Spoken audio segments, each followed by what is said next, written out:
کعب بن عجرہ رضی اللہ تعالیٰ عنہ بیان کرتے ہیں کہ رسول اللہ صلی اللہ علیہ وسلم نے ایک دفعہ مغرب کی نماز بنو عبد الاشہل کی مسجد میں پڑھی۔ جب آپ نماز یعنی فرض سے فارغ ہوئے تو کچھ لوگ اٹھ کر نوافل یعنی مغرب کی سنتیں پڑھنے لگے۔ آپ صلی اللہ علیہ وسلم نے فرمایا، یہ نماز گھروں میں پڑھا کرو۔ سنن نسائی حدیث نمبر 1601۔ حضرت سعد بن ہشام سے روایت ہے کہ میں حضرت ابن عباس رضی اللہ تعالیٰ عنہما سے ملا اور ان سے نماز وتر کے بارے میں پوچھا تو انہوں نے فرمایا، کیا میں تجھے اس شخصیت کے بارے میں نہ بتاؤں جو روئے زمین پر بسنے والے انسانوں میں سے سب سے زیادہ رسول اللہ صلی اللہ علیہ وسلم کی نماز وتر کو جانتی ہو؟ سعد نے کہا، ہاں ضرور۔ انہوں نے فرمایا، وہ حضرت عائشہ رضی اللہ تعالی عنہا ہیں، ان سے جا کر پوچھو، پھر واپس آ کر مجھے بھی بتاؤ کہ انہوں نے کیا جواب دیا۔ چنانچہ میں حضرت حکیم بن افلاح کے پاس آیا اور انہیں بھی ساتھ چلنے کے لیے کہا۔ وہ کہنے لگے، میں تو ان کے پاس نہیں جاؤں گا، کیونکہ میں نے ان سے گزارش کی تھی کہ آپ ان دو لڑنے والے گروہوں یعنی عثمانیوں علوی کے بارے میں کچھ بھی نہ کہیں، مگر انہوں نے میری بات نہیں مانی بلکہ اپنی مرضی کی۔ میں نے انہیں قسم دی کہ وہ ضرور چلیں، تو وہ میرے ساتھ چل پڑے اور حضرت عائشہ رضی اللہ تعالیٰ عنہ کے پاس پہنچے۔ حضرت عائشہ رضی اللہ تعالیٰ عنہ نے ان سے کہا، یہ تمہارے ساتھ کون ہے؟ میں نے کہا، سعد بن ہشام۔ انہوں نے فرمایا، کون سا ہشام؟ میں نے کہا، ہشام بن عامر۔ تو آپ نے ان کے لیے رحمت کی دعا کی اور فرمایا، عامر بہت اچھے انسان تھے۔ میرے ساتھی نے کہا، اے ام المومنین، آپ مجھے رسول اللہ صلی اللہ علیہ وسلم کے اخلاق عالیہ کے بارے میں بتائیے۔ تو فرمانے لگی، کیا تم قرآن نہیں پڑھتے؟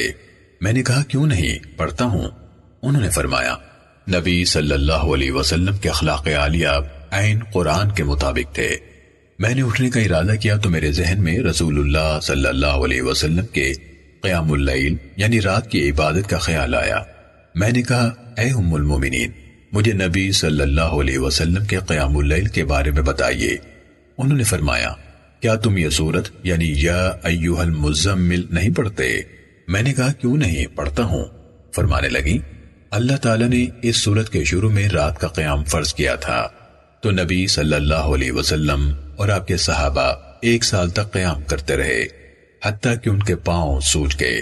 اللہ تعالیٰ نے اس سورت کی آخری آیتیں یعنی دوسرا رکوع 12 مہینے روک رکھیں، پھر ان آیات میں تخفیف نازل فرمائی تو قیام اللیل نفل بن گیا جبکہ پہلے فرض تھا۔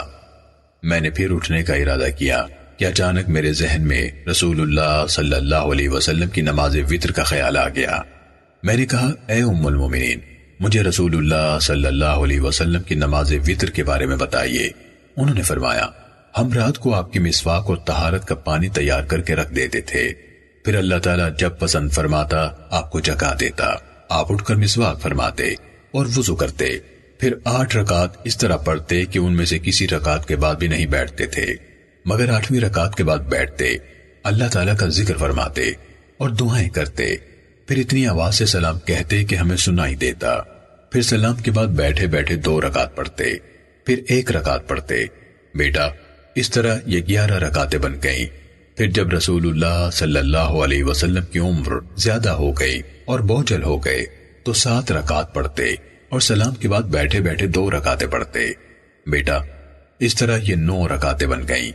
رسول اللہ صلی اللہ علیہ وسلم جب کوئی نماز شروع فرما لیتے تو مناسب سمجھتے تھے کہ اسے ہمیشہ پڑھا کریں، اور اگر کبھی نیند یا بیماری یا کوئی تکلیف رات کی نماز سے رکاوٹ بن جاتی تو دن کو بجائے 11 کے 12 رکعت پڑھ لیتے۔ اور مجھے علم نہیں کہ رسول اللہ صلی اللہ علیہ وسلم نے کبھی ایک رات میں پورا قرآن پڑھا ہو، یا کبھی صبح تک ساری رات نماز پڑھتے رہے ہوں، یا رمضان المبارک کے علاوہ کبھی پورا مہینہ روزے رکھے ہوں۔ پھر میں حضرت ابن عباس رضی اللہ تعالیٰ عنہ کے پاس آیا اور ان کے سامنے یہ پوری حدیث بیان کی۔ آپ فرمانے لگے، سچ کہا حضرت عائشہ رضی اللہ تعالیٰ عنہ نے، واللہ اگر میں ان کے پاس جاتا ہوتا تو ضرور جاتا کہ وہ مجھے براہ راست یہ حدیث بیان فرماتی۔ امام ابو عبد الرحمن نسائی رحمہ اللہ بیان کرتے ہیں کہ یہ حدیث میری کتاب میں ایسے ہی ہے، میں نہیں جانتا آپ صلی اللہ علیہ وسلم کے وتر کے بیان میں کس سے غلطی ہو گئی۔ سنن نسائی حدیث نمبر 1602۔ حضرت ابو ہریرہ رضی اللہ تعالیٰ عنہ سے روایت ہے، رسول اللہ صلی اللہ علیہ وسلم نے فرمایا، جو شخص ایمان کی بنا پر ثواب کی نیت سے رمضان المبارک کی راتوں میں قیام کرے یعنی نماز تراویح پڑھے تو اس کے پہلے سب گناہ معاف کر دیے جاتے ہیں۔ سنن نسائی حدیث نمبر 1603۔ حضرت ابو ہریرہ رضی اللہ تعالیٰ عنہ سے روایت ہے، رسول اللہ صلی اللہ علیہ وسلم نے فرمایا، جس شخص نے ایمان کے تقاضے سے اور صرف ثواب حاصل کرنے کے لیے رمضان المبارک کی راتوں کا قیام کیا، اس کے پہلے سب گناہ معاف کر دیے جاتے ہیں۔ سنن نسائی حدیث نمبر 1604۔